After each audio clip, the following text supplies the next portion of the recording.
Franck Ferrand raconte sur Radio Classique.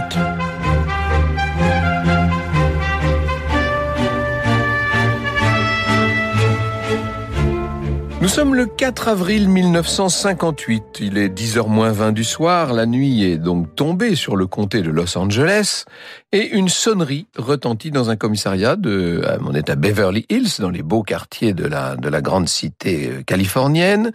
L'officier Joseph Payne décroche. Il faut se rendre de toute urgence au 730 North Bedford Drive. Le policier ne perd donc pas de temps. Vous l'imaginez, il a déjà sauté dans sa voiture et bientôt, il se trouve devant une belle maison blanche, une maison à un seul étage avec un toit et des volets sombres.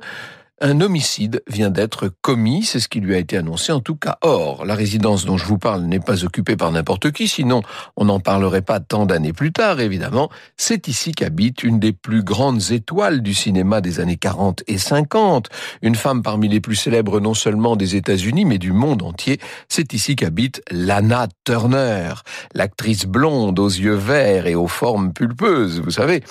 Elle a 37 ans à l'époque, Lana Turner. Elle vit là avec sa fille de 14 ans, Cheryl, et tous deux ont l'air complètement bouleversés. Le père de Cheryl, dont Lana Turner est séparée depuis longtemps et qui a été prévenu lui aussi, est déjà sur les lieux. C'est lui d'ailleurs qui accueille l'officier Payne et qui le conduit au premier étage. On arrive dans la chambre au ton rose de l'actrice et là le constat est macabre. Entre le grand lit, un meuble d'appui et un fauteuil, il y a un corps étendu. Il s'agit d'un bel homme brun d'une certaine stature. Le gilet est ouvert et sous la chemise relevée, au niveau du ventre, apparaît une plaie très importante. Un médecin a vite été appelé. Il était arrivé d'ailleurs bien avant la police et lui a déjà constaté le décès. L'arme qui a tué la victime est un simple couteau de cuisine, doté tout de même d'une lame de 20 cm, lame qui a visiblement touché plusieurs organes vitaux, et le défunt, qui a 32 ans, n'est pas un inconnu pour qui s'intéresse aux activités louches en Californie. En effet, c'est Johnny le défunt. John Stompanato, gangster originaire de l'Illinois.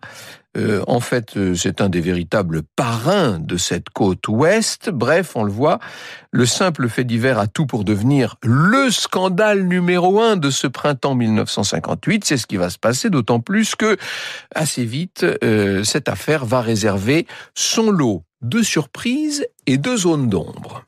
Franck Ferrand sur Radio Classique. Alors, si on veut bien prendre la mesure de cette affaire-là qui est en train de naître, il faut peut-être que je vous explique ce que représente Lana Turner à cette époque, à la fin des années 50.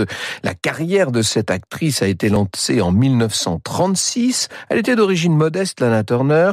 Elle avait à peine 15 ans à l'époque. Elle n'était pas encore blonde lorsqu'elle a attiré l'attention d'une personnalité de Hollywood alors qu'elle était en train de siroter un Coca-Cola dans un troquet. Elle était parfaitement insouciante, elle s'attendait pas à ce qu'elle allait lui tomber dessus. L'homme en question a été frappé par la beauté de ses traits. Il s'est présenté, lui a demandé si elle ne voudrait pas par hasard devenir actrice. Alors la jeune Lana était un petit peu étonnée. Je ne sais pas, il faut que je demande à ma mère, a-t-elle dit, mais elle avait 15 ans. Et quelque temps après, on l'a placée devant une caméra et assez vite, les réalisateurs de cet Hollywood qui faisait la pluie et le beau temps, les réalisateurs ont constaté que son charme passait facilement à l'image. Elle est devenue le modèle de ce qu'on a appelé la sweeter girl, c'est-à-dire une de ces jeunes actrices dont les réalisateurs au nez et à la barbe de tous les censeurs qui à l'époque régissaient la vie d'Hollywood était capable de faire ressortir les courbes. On lui mettait des pulls très ajustés, très près du corps, et évidemment, ça faisait rêver la planète entière. Il est vrai que, en quelques années, celle qui au départ était une jolie adolescente, j'allais dire sans plus, s'est muée en une superbe jeune femme à la silhouette plus qu'avantageuse. Et puis, il y a ce regard extraordinaire de Lana Turner, regard qui s'est créé le trouble. Et vous imaginez bien que pour les cinéastes, c'est pain béni, bien entendu. On a émoustillé l'Amérique, on a émoustillé le monde entier. Elle est devenue, Lana Turner, une valeur sûre de la MGM, qu'il a utilisé dans tous les rôles possibles de femmes vénéneuses. C'est le cas dans Le Facteur sonne toujours deux fois, bien sûr, qui est un monument du film noir. C'est aussi dans Les Trois Mousquetaires, une des adaptations des Trois Mousquetaires.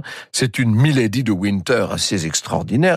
Et en même temps qu'elle est en train d'imposer son statut de reine d'Hollywood, de star, on va voir cette jeune femme se distinguer par sa vie personnelle, dont le moins qu'on puisse dire est qu'elle est mouvementée. En 1943, elle a donc cette fille qui est née de son deuxième mariage, Cheryl. Elle va multiplier les liaisons. Et alors, comme si, j'allais dire, je ne sais pas si elle le fait exprès, mais toujours est-il que ses amants sont toujours eux-mêmes des gloires d'Hollywood. On est dans le plein âge d'or du cinéma américain. Et c'est Tyrone Power, et c'est Frank Sinatra, etc. Des relations plus sérieuses ressortent, qui durent jamais bien longtemps. En 1957, à 36 ans, son 4e divorce se profile déjà, et c'est l'occasion que va saisir le fameux Johnny Stompanato, ce gangster, pour prendre une véritable place dans la vie de Lana Turner. Dans Hollywood, la cité des femmes, voici ce que nous dit Antoine Cyr. Stompanato avait envoyé des brassées de fleurs à l'actrice sous le pseudonyme de John Steele. Cette discrétion inattendue de la part d'un caïd avait plutôt amusé Lana, toute prête à céder au charme trouble de ce hors-la-loi, qui portait avec une sorte de classe ses costumes un peu trop voyants et ses chemises de soie largement ouvertes, en rupture avec le dress code du milieu. La liaison ne va pas tarder à commencer, bien sûr, et elle fait déjà parler, cette liaison entre la star et le gangster, vous imaginez, c'est extraordinaire cette histoire. Et ce n'est pas une liaison du genre apaisé, puisque très vite, la violence va s'immiscer dans cette histoire, et c'est cette violence qui va nous amener, finalement, au drame appelé à marquer son temps. Vous écoutez Radio Classique. Les choses vont s'aggraver entre Lana Turner et Johnny Stompanato. À la fin de l'année 57, au début de 1958, il y a de plus en plus de disputes entre eux. Lors d'un tournage en Angleterre, Stompanato se rend coupable de brutalité contre l'actrice, et là c'est constaté. Et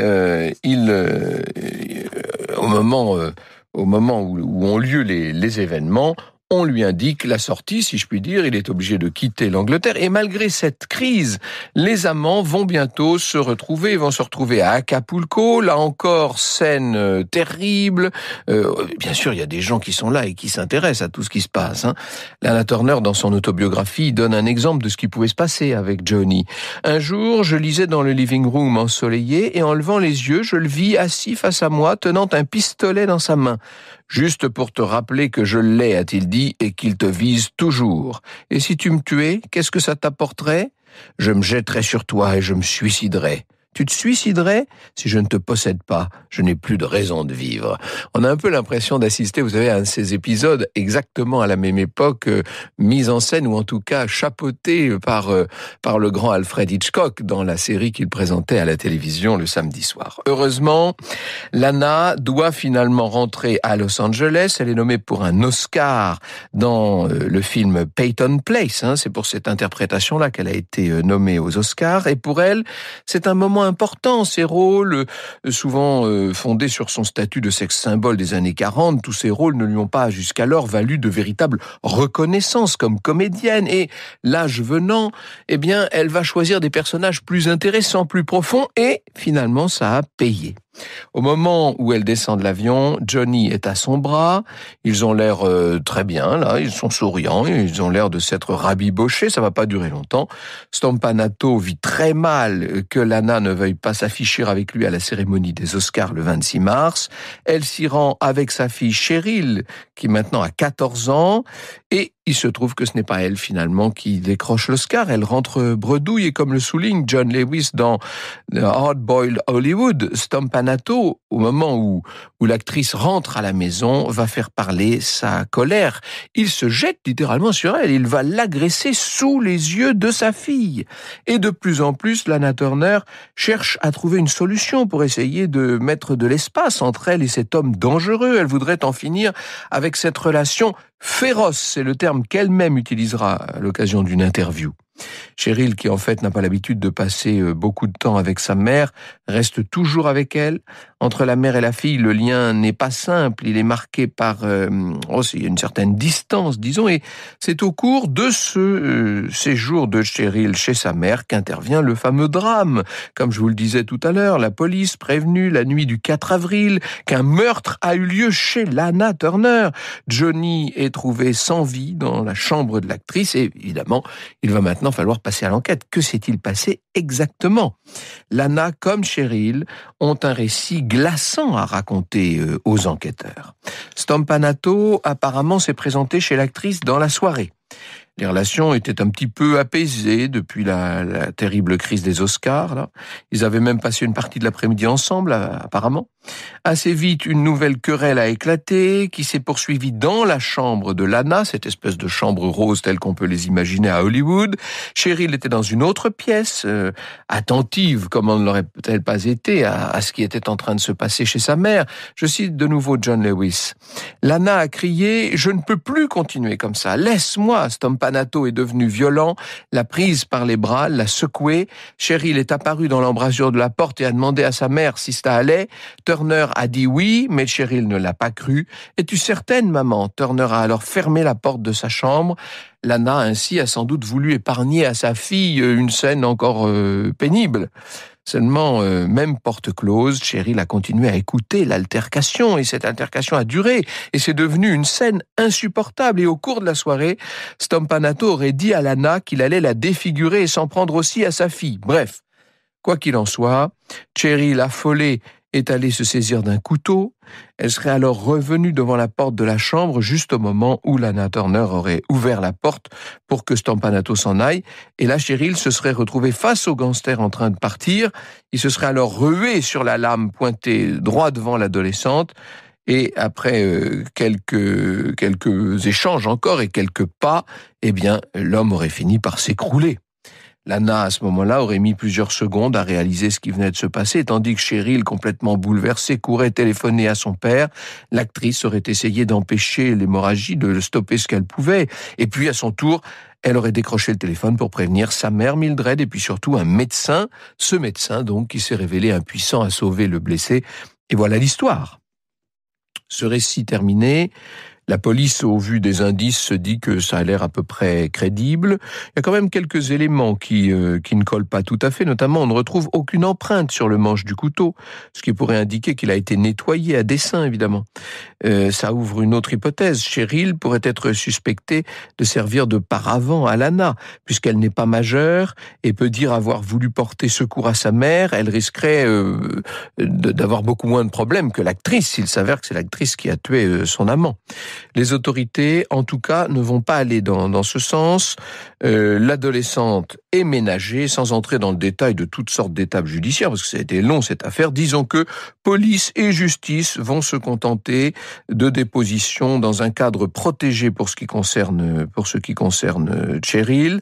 Lana, en revanche, a droit à une convocation publique devant un tribunal quelques jours plus tard. Et comme on pouvait s'y attendre, ça fait les gros titres, cette affaire, bien entendu. La presse, maintenant, ne parle plus que de la grande audition de la star.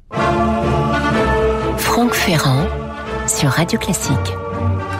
Et environ une semaine après la mort de Stompanato, toute l'attention de l'Amérique est donc retenue par cette audition extraordinaire. La cour chargée d'entendre Lana Turner afin de statuer sur la qualification de l'homicide s'est réunie et l'atmosphère est lourde, électrique, tout le monde est extrêmement excité. Les objectifs sont là, braqués sur la star dont on guette le moindre battement de cils. Et quand enfin Lana Turner arrive à surmonter la cohue des curieux et des reporters, eh bien, on la dévisage, on est là, on l'observe, elle porte un tailleur sage au ton grisâtre, et évidemment, sa démarche est parfaitement digne, elle va jurer de dire toute la vérité, vous connaissez ça, vous avez vu ça dans toutes les séries, dans tous les films possibles, elle réexplique étape par étape sa version des faits, le jury est extrêmement attentif, bien sûr, et c'est vrai que la capacité à Lana Turner, la capacité qu'a cette femme de retenir l'attention et d'en emporté. Le public est extraordinaire. La voix de l'actrice déborde d'émotion. Elle est d'une fébrilité parfaite. Et Michael Donaghy, dans le documentaire Lana Turner, Mysteries and Scandals, écrit avec une certaine ambiguïté d'ailleurs: le jury a adhéré à la performance digne d'un Oscar de Turner, et après seulement 25 minutes, il a entériné le fait que le meurtre était un homicide justifiable. Et ceux qui étaient là ce soir-là furent d'accord avec le jury. Ça paraît crédible, elle raconte ça tellement bien. Alors il y a de mauvaises langues néanmoins qui se montrent assez dubitatives. C'est vrai que le couteau ne portait pas d'empreinte, mais il y a pas mal de raisons qui peuvent expliquer ça. Le témoignage trop bien calibré de l'actrice devant la cour fait aussi problème, bien sûr, mais c'est peut-être tout simplement parce que elle a répété son affaire et que ce qu'elle raconte est parfaitement véridique. Bref, même si d'inévitables questions seront toujours posées, bien des scénarios alternatifs circulant sur l'affaire, on peut dire que rien de bien consistant n'a pu être opposé à la version soutenue, à la fois version parfaitement concordante de Lana Turner et de sa fille Cheryl. Franck Ferrand sur Radio Classique. Reste que, pour l'actrice, cette affaire judiciaire va se doubler d'un problème d'image, évidemment. C'est vrai que Lana Turner n'avait pas la réputation d'une oie blanche, mais la presse s'attarde maintenant sur son instabilité amoureuse. Il y a des journaux qui vont jusqu'à reproduire un certain nombre de lettres intimes de l'actrice, des lettres qui, dit-on, auraient été transmises par des gangsters proches de Stompanato, parce que le milieu voudrait se venger, lui, de son côté. Même en France, l'Aurore va relater ainsi le fait que Cheryl soit confiée à sa grand-mère Mildred. Je cite l'article de presse de l'époque. Le juge a visiblement tenu compte des critiques que la vie tumultueuse de l'artiste avait soulevées dans l'opinion publique. Le magistrat, s'il avait rendu l'enfant à Lana, aurait eu l'impression de replacer Cheryl dans la fournaise, comme si rien ne s'était passé. Or, il s'est passé un meurtre, et l'on en est arrivé à ce meurtre en raison d'une existence négligeant par trop la moralité. Et voilà, ça c'est dit. Et puis, le scandale intervient, disons-le, à un moment de la carrière de Lana Turner qui est assez délicate. Elle approchait la quarantaine, elle entre dans un âge où les bons rôles pour une actrice d'Hollywood dans les années 50 se raréfient. À Hollywood, il est beaucoup plus difficile de vieillir quand on est une femme, n'est-ce pas? Un scénario intéressant, cependant, va lui être tendu. C'est celui du Mirage de la vie. C'est la musique que vous avez entendue tout à l'heure, Imitation of Life. Mirage de la vie, que doit tourner le maître du mélodrame, Douglas Sirk. C'est une opportunité de rebondir seulement. C'est vrai que l'histoire aborde des questions qui touchent de près Lana Turner, celle notamment d'un lien abîmé entre une mère trop peu présente et sa fille. L'actrice a longtemps hésité à accepter le rôle d'une femme sacrifiant tout à sa carrière de comédienne, nous dit Antoine Cyr. Un rôle qui lui rappelait trop sa propre vie. Ross Hunter, c'est le producteur, a emporté sa décision en lui disant « Je pense que c'est un bon rôle et que le public vous admirera de l'avoir joué. » Vous voyez, comme on joue sur tous les registres à Hollywood, en fait, l'image est la matière première sur laquelle travaillent tous ces gens. Le conseil qu'a donné le producteur était le bon, en tout cas, puisque le film est un succès. Que dis-je, un succès, un triomphe inouï. Le contrat qu'avait négocié Lana lui permet de gagner à ce moment-là énormément d'argent. Et on va voir peu à peu s'estomper la cicatrice de l'affaire Stompanato. Mais quand même, c'est une cicatrice qui reste visible. Cheryl, notamment, va passer par bien des troubles avant de trouver enfin un certain équilibre. Quant à Lana Turner, me direz-vous, eh bien, Lana Turner ne mourra qu'en 1995. Elle meurt à 74 ans, avec une réputation qui restera, quoi qu'on veuille et quoi qu'on dise, qui restera entachée par cette terrible affaire, par ce meurtre commis dans sa propre villa de Beverly Hills. Le rôle de la presse à l'égard de cette histoire peut être quand même beaucoup posé. C'est vrai que les journaux en ont fait énormément. Beaucoup d'encre a été dépensée à propos de la vie décrite comme scandaleuse de cette actrice, au détriment d'un pan sans doute plus essentiel du drame. Et c'est Pierre-Louis Lancel qui insiste sur cet aspect. Il a raison, c'est lui qui a préparé cette émission. Il est à son affaire, dans ses grandes affaires hollywoodiennes. Il nous dit que la véritable histoire qui est posée ici, peut-être davantage que le scandale et que le règlement d'une vie complètement échevelée de la part de la star, la véritable histoire, c'est celle de deux femmes vulnérables qui, un soir de printemps, ont été confrontées à la brutalité sans limite d'un homme ultra-violent. Vous écoutez Radio Classique.